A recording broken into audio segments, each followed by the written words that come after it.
안녕하세요. 오늘도 하나님의 시간, In His Time, 이 시간을 통해서 여러분을 만나 뵙게 된 강진웅 목사입니다. 오늘도 CTS 방송을 시청해 주셔서 감사하고요. 이 방송 가운데서 정말 함께 기도하는 시간, 그리고 유익한 정보를 나누는 시간, 하나님의 말씀을 나누는 모든 시간들이 이 방송을 보시는 분들에게 영육간에 새 힘을 얻는 좋은 시간이 되시기를 바라겠습니다.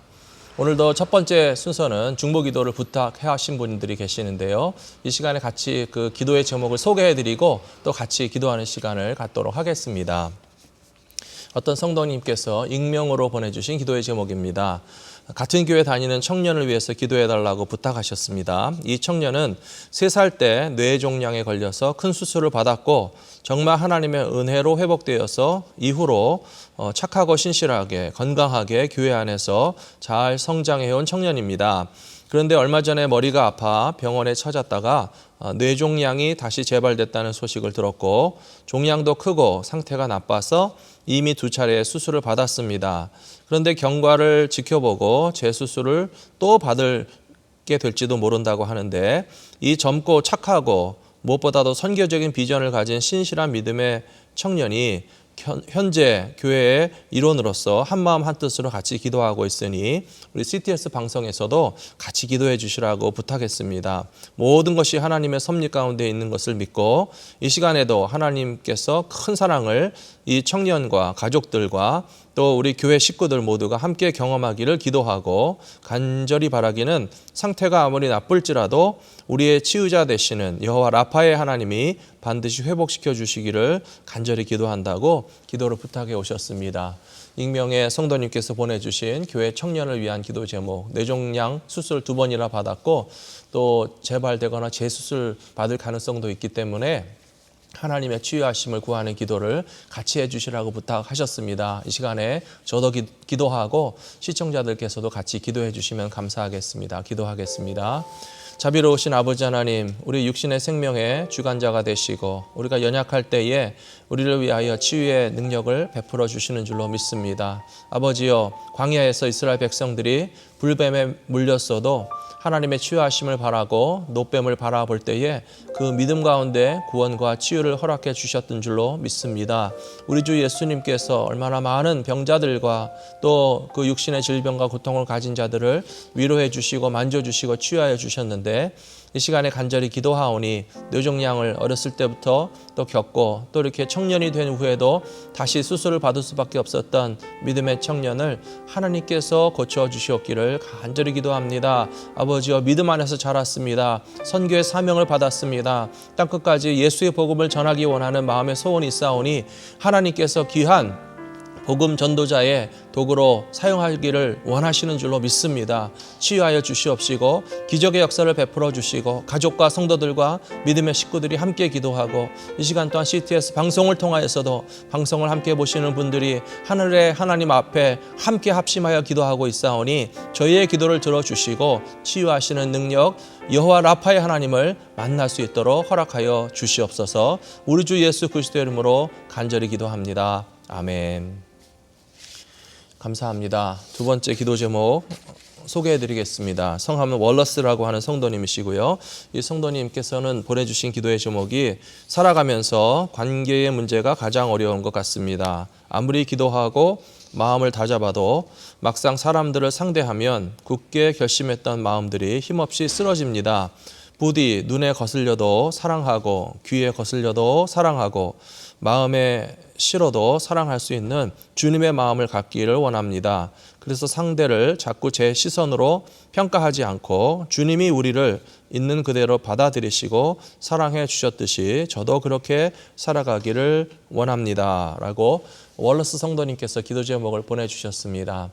예수를 믿고 신앙생활 하는 분들도 이런 관계의 문제가 많이 있으시죠. 그리고 사실은 사랑으로 함께 살도록 묶어주신 가족 안에서도 때로는 용납하기 힘든 문제와 아픔들이 생겨나서 이 관계라고 하는 것이 우리 마음을 얼마나 아프게 하는지 다 겪어보셨을 것입니다. 우리 월러스 성도님은 이미 정답도 알고 계신 것 같아요. 예수님께서 우리를 받아들여 주신 그대로 있는 모습 그대로 누구든지 받아들이고 이해하고 사랑할 수 있기를 위해서, 근데 이것도 정말 하나님이 허락해 주셔야 가능하다고 믿기 때문에 우리 월러스 성도님들 뿐만 아니라 우리들 자신도 삶 가운데 있는 관계의 문제를 놓고 주님 앞에 함께 기도하는 시간이 됐으면 좋겠습니다. 기도하겠습니다. 자비로우신 아버지 하나님, 오늘 이 시간에 월러스 성도님께서 기도의 제목을 부탁하셨습니다. 때로는 우리가 마땅히 사랑해야 할 가족이나 친구나 믿음의 식구들, 이웃들 가운데서 사랑하지 못하고 용납하지 못하고 이해하지 못할 때가 많이 있습니다. 그것으로 인하여서 우리의 좁은 마음과 비판하고 판단하는 마음 때문에 스스로 괴로워할 때도 많이 있습니다. 우리 주님의 모습을 생각하면 어떠한 죄인이라도 용납하시고 주님의 마음을 아프게 한 사람들까지도, 그리고 우리들 자신까지도 있는 모습 그대로 받아주시고 용납하시고 사랑하여 주셨는데, 우리들이 그렇게 하지 못할 때에 참으로 마음이 아프고 부끄럽고 괴롭습니다. 불쌍히 여겨 주시옵소서.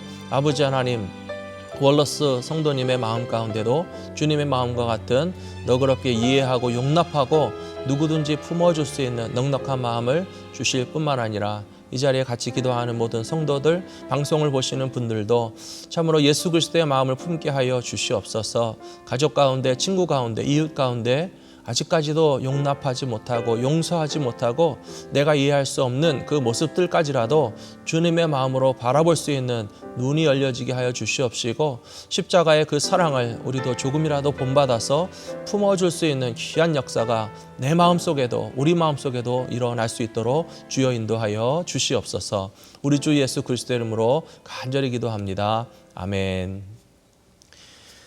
고맙습니다. 이 시간에 같이 기도해 주신 분들께 감사드리고요. 또 여러분들이 가지신 기도 제목 가운데 우리 CTS 방송에서 또 이 방송을 보시는 시청자들께서도 아시고 같이 기도해 주시기를 부탁하시는 제목이 있으시면 저희 CTS 방송으로 연락해 주시기 바랍니다. 이니스타임을 통해서 여러분들과 함께 기도하기를 원합니다. 지금 이 시간에는 또 우리 생활에 유익한 건강 정보를 얻는 시간 같이 나누도록 하겠습니다. 건강 전문의께서 전화를 통해서 연결해 주시고 또 오늘은 치과 질환에 관한 내용을 설명해 주실 텐데요. 캘리포니아 부에나팍에 위치한 선덴탈 솔루션의 이순기 원장님께서 오늘은 틀니에 관한 내용을 우리에게 설명해 주시고 또 시청자들에게 유익한 시간이 될 것이라고 봅니다. 원장님 안녕하세요. 네, 안녕하세요, 목사님. 예, 저희 CTS 방송 이니스타임 이렇게 전화로 연결해 주셔서 감사합니다. 네네. 예, 저기 부에나팍에 있는 선덴탈 솔루션의 원장님이시죠? 네네. 예, 오늘 저희에게 틀니에 관한 이야기를 설명해 주신다고 했는데요. 네. 예, 주변에 보면 연세 많으신 분들 가운데는 틀니 하신 분들이 상당히 많으신 것 같고요. 네네. 또 젊은 분들 가운데도 종종 이렇게 또 치아를 잃고 불편해 하시는 분들이 있던데요.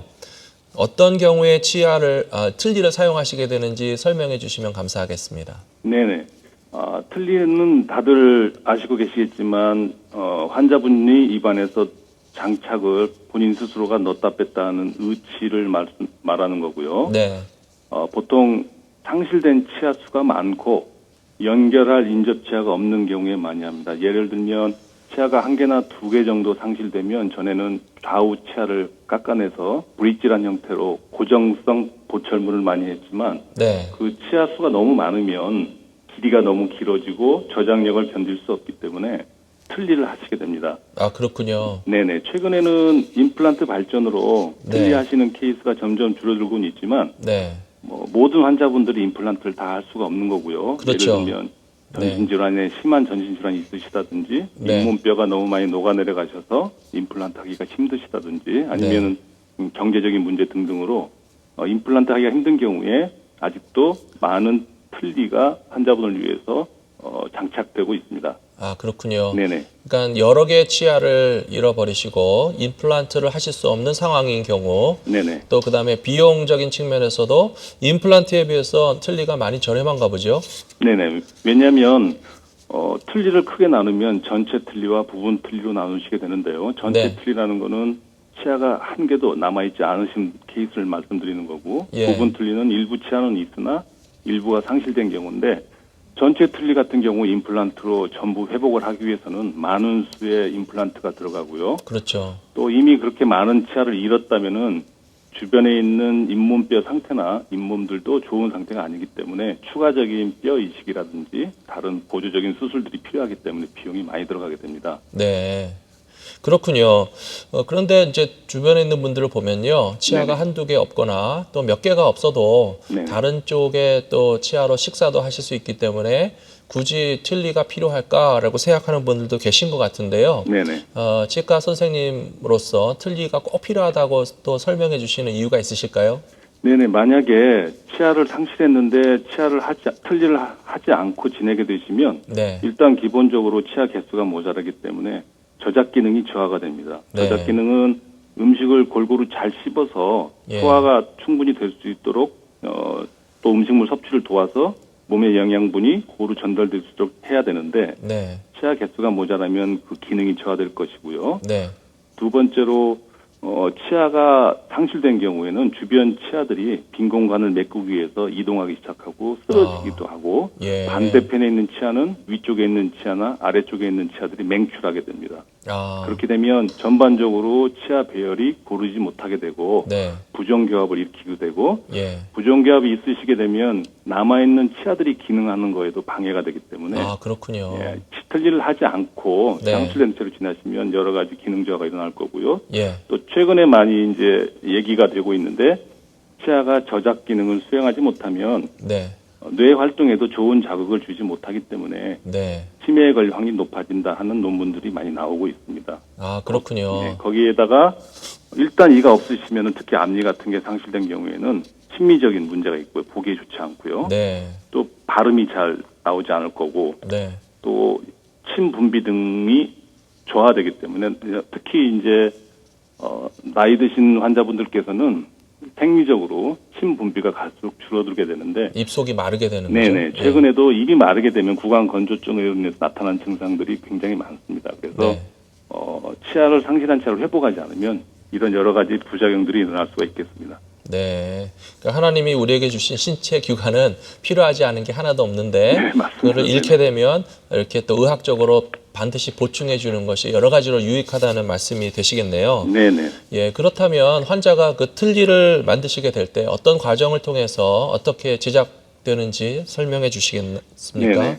먼저 환자분들이 틀니를 하기 위해서 병원에 내원하시게 되면 저희가 일단 전체적인 검진을 통해서 환자분의 전신 건강 상태나 또 치아 주변의 잇몸뼈, 잇몸들을 확인하게 되고요. 네. 물론 이제 엑스레이나 다른 CT 등의 검사를 통해서 저희가 확인을 하게 됩니다. 네. 그 다음에 임프레션을 뜨는데 본을 뜬다고 하죠. 네. 치아의 틀의 형태를 저희가 재현해내서 예. 그 틀의 형태에 맞게끔 치아 개수나 위치, 상태 등을 정해야 되기 때문에 네. 틀니 디자인을 위해서 일단은 본을 떠서 그 본을 가지고 저희가 틀니 제작에 들어갑니다. 네. 물론 이제 틀니가 위치하게 될 때는 아까 말씀드렸던 대로 전체 틀니와 부분 틀니로 나눠지게 되는데 네.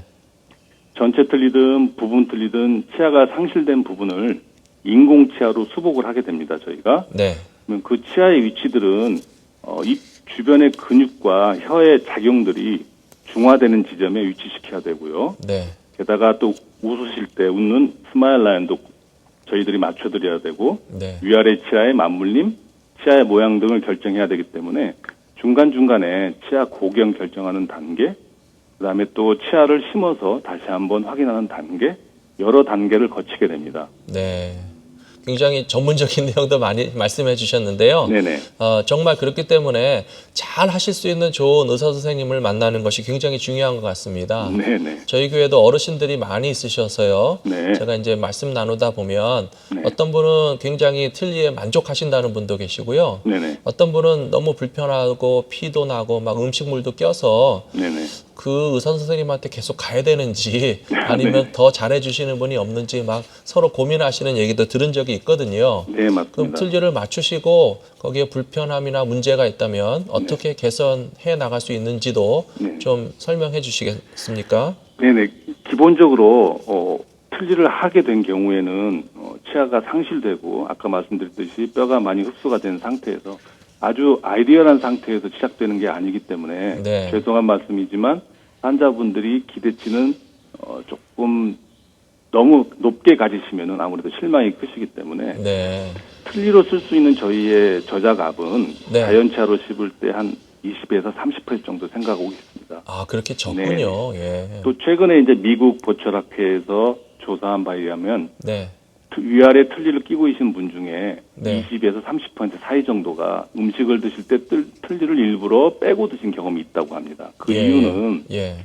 틀니라는 거는 잇몸을 누르게 되고요. 네. 누르면 아픈 자리가 나타납니다. 아. 게다가 전체 틀니 같은 경우는 치아 잇몸 입안 전체를 감싸주기 때문에 네. 음식 맛도 잘 못 느끼게 되고요. 음. 그래서 아이러니한 얘기지만 네. 틀니를 끼신 분들이 일부는 식사를 하실 때 빼고 드시는 경우도 있습니다. 그 정도로 아이고, 예. 기본적으로 틀니는 한 번 해서 편하기는 쉽지 않은 치료 방법이고요. 네. 그래도 아까 제가 말씀드린 그런 치료 과정을 전문적으로 제대로 거친 다음에 틀니를 환자분에게 끼워준 다음에는 네. 초기에 있는 불편감들을 자주 내원하셔서 예. 조금 상처가 났을 때 와서 의사랑 상의, 치과의사랑 상의해서 고쳐 나가셔야 되고요. 네. 그 다음에 아까 말씀드린 대로 입 주변의 근육과 혀의 작용이 틀니에 적응되는 데는 시간이 필요합니다. 그렇군요. 예, 그래서 틀니를 넣어드리자마자 바로 만족스럽게 깨무시기는 힘드시고요. 네. 주변에서는 내 친구들은 다 잘 먹는데 왜 자기만 이렇게 못 드시게 되나 하시는 분들이 많으신데 네. 대부분의 경우 좀 일찍 뼈가 덜 흡수되고 어느 정도 뼈에 지지가 있는 상태에서 틀니를 하신 분들은 네. 적응을 잘 해나가셔서 네. 다 잘 깨무십니다. 그렇지만 네. 너무 많이 흡수가 된 상태에서 틀니를 제작하신 분들은 상대적으로 깨무는 힘이 지지하기가 쉽지가 않습니다. 네. 개인차가 있겠지만 역시 네네. 전문가의 조언과 협력을 잘 받으시는 게 최선의 길이라고 하는 설명 것으로 이해가 됩니다. 네네. 예. 오늘 틀니에 대해서 이렇게 설명해 주셨는데요. 네네. 이게 또 저도 이제 뉴스나 보도를 통해서 봤지만 그 뇌의 기능 또 두뇌 활동에도 치아 관리가 굉장히 많은 영향을 미친다고 들었는데요. 네네. 치과 의사 선생님께서 직접 그것에 대해서 조금 더 설명해 주시면 더 좋을 것 같습니다. 네네. 저희 인체에는 아주 좋은 형태의 자극이 지속적으로 와야만이 생리학적으로 재생하고 확대하고 다시 유지하는 기능을 유지할 수 있습니다. 네.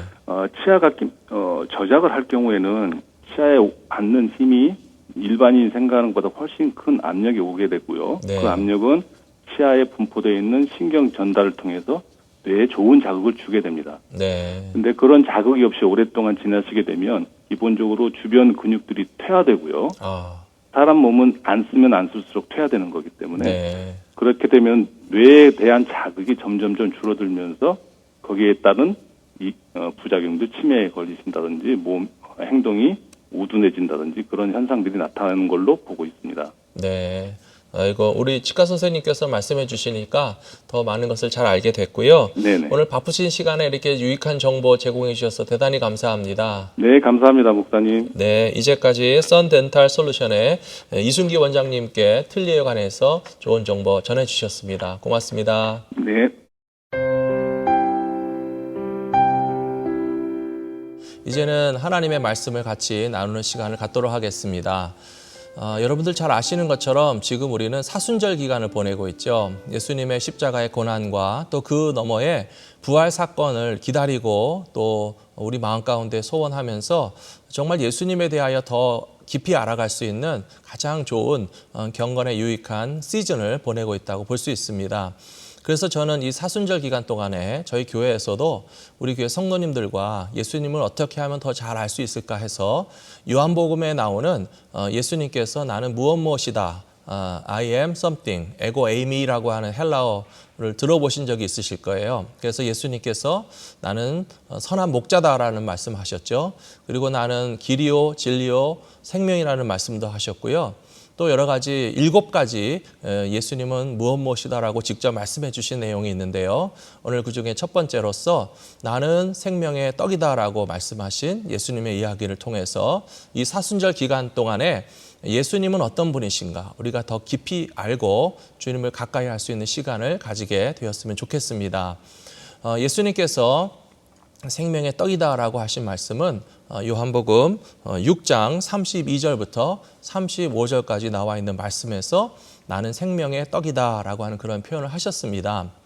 우리가 잘 알고 있는 것처럼 육체를 가진 인간은 뭔가 음식을 먹어야만 살게 되어 있습니다.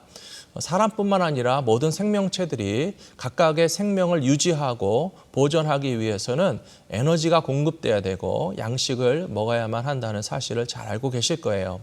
특별히 인간들에게는 생존 본능이 있는데 그 생존 본능 중에서 가장 원초적인 것 중에 하나는 음식을 먹어야만 한다는 그런 사고방식이 우리의 본능적인 의식 가운데서 깊이 잡혀 있습니다. 그래서 음식을 먹지 않으면 먹을 것을 찾게 되고 또 인간은 하루 양식만 구하는 것이 아니라 정말 한 달, 1년 내 삶에 필요한 그 양식과 에너지를 어떻게 공급받을까에 대해서 또 연구하고 또 방법을 찾게 되고 협력하게 되는 그런 일들을 잘 알고 계실 거예요.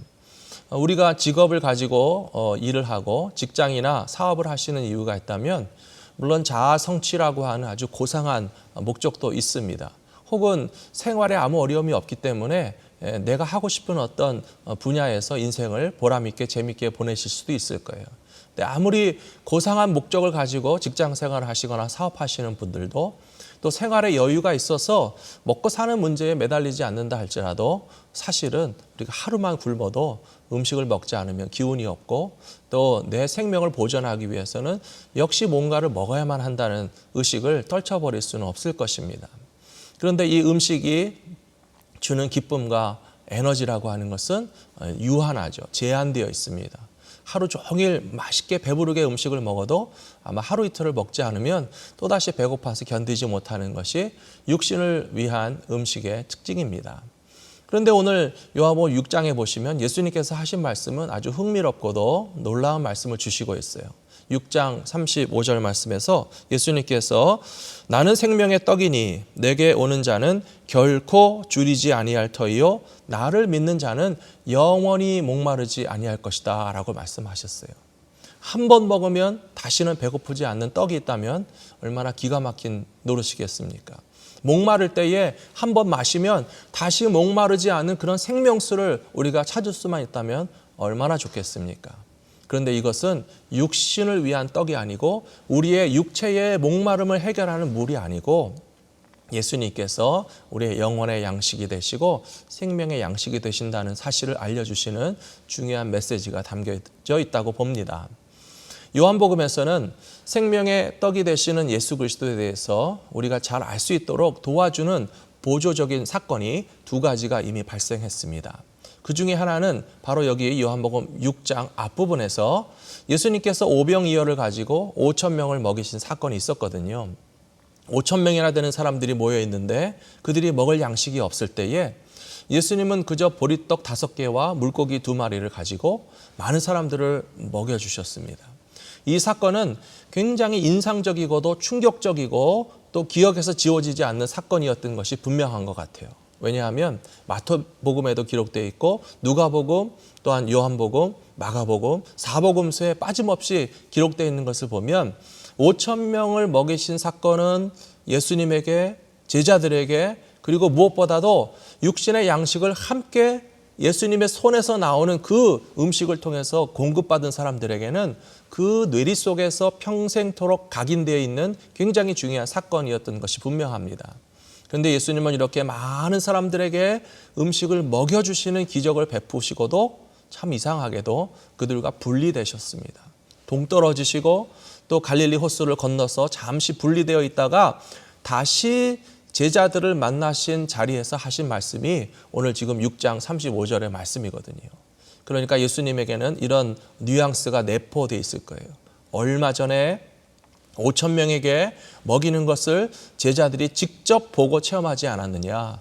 그러나 육신의 음식은 먹은 그때뿐이고 우리가 힘써야 할 양식은 영혼의 양식이 되고 바로 예수님 자체를 먹을 뿐만 아니라 많은 사람들이 생명의 떡이 되시는 예수님을 먹고 살아날 수 있도록 복음의 일꾼으로 살라고 명령해 주신 메시지가 여기에 담겨져 있다고 볼 수 있습니다. 사랑하는 성도 여러분, 여러분들도 직업이 있으시고 또 사업을 하시죠.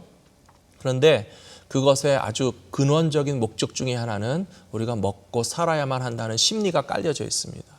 그런데 예수님 분명히 말씀하시기를 썩어질 양식을 위해서 육신의 양식만을 위해서 살지 말고 영혼을 살리는 양식을 위해서도 살아라 라고 말씀해 주시지 않았습니까? 저는 여기에 오늘 우리에게 주신 아주 중요한 메시지가 있고 사명이 있다고 믿습니다. 예수님의 이 생명 양식 되심을 알려주는 선행적인 사건은 요한복음 4장에 나와 있습니다. 사마리아 수가성 여인을 만나신 자리에서 예수님께서 생명수에 관한 말씀을 해주셨죠. 내가 주는 물을 마시는 자는 다시는 목마르지 않을 것이다 라고 하는 요한복음 4장의 말씀과 요한복음 6장의 말씀이 일치하는 것을 볼 수가 있어요. 그리고 수가성 여인을 만난 다음에 제자들에게 하신 말씀이 나는 또 다른 양식이 있다라고 말씀하셨어요. 그 양식은 육체의 양식이 아니고 사마리아 수가성 여인의 영혼의 목마름을 해결해 주시고 그 여인이 정말로 예수님을 만나서 생명의 떡을 먹었기 때문에 이제 그 내적인 공허함이 완전하게 채워진 그 구원의 기쁨을 누리는 것을 보시고서 예수님도 하늘의 양식을 드셔서 힘이 나신다라고 말씀하신 것입니다. 저는 여기에 오늘 우리 믿음의 사명이 있고 예수님을 만나는 기쁨이 있다고 생각합니다. 사랑하는 시청자 여러분, 예수님 드셨습니까? 예수님이 우리 인생의 목마름을 해결해 주시는 것을 경험하셨습니까? 그러면 우리의 육체의 음식과는 전혀 다른 주님의 생명 양식으로 말미암아 배부르고 우리 영혼의 목마름이 물러가는 그 기쁨이 여러분의 마음 가운데서 넘쳐나시게 될 줄로 믿습니다. 그러므로 사마리아 수가성 여인이 예수님 만나기 전에는 헛되고 헛된 것을 찾았었고 예수님의 제자들도 예수님이 생명의 떡이 되시는 것을 알지 못할 때에는 배고픔을 이기기 위해서 육신의 음식만 계속적으로 먹었지만 이제 생명 양식 되시는 예수 그리스도를 우리 마음과 영혼 가운데 모셔드림으로 말미암아서 다시는 목마르지 않고 다시는 줄이지 않을 그 생명의 양식이 넘쳐나시는 믿음의 삶이 되시기를 주님의 이름으로 축복합니다.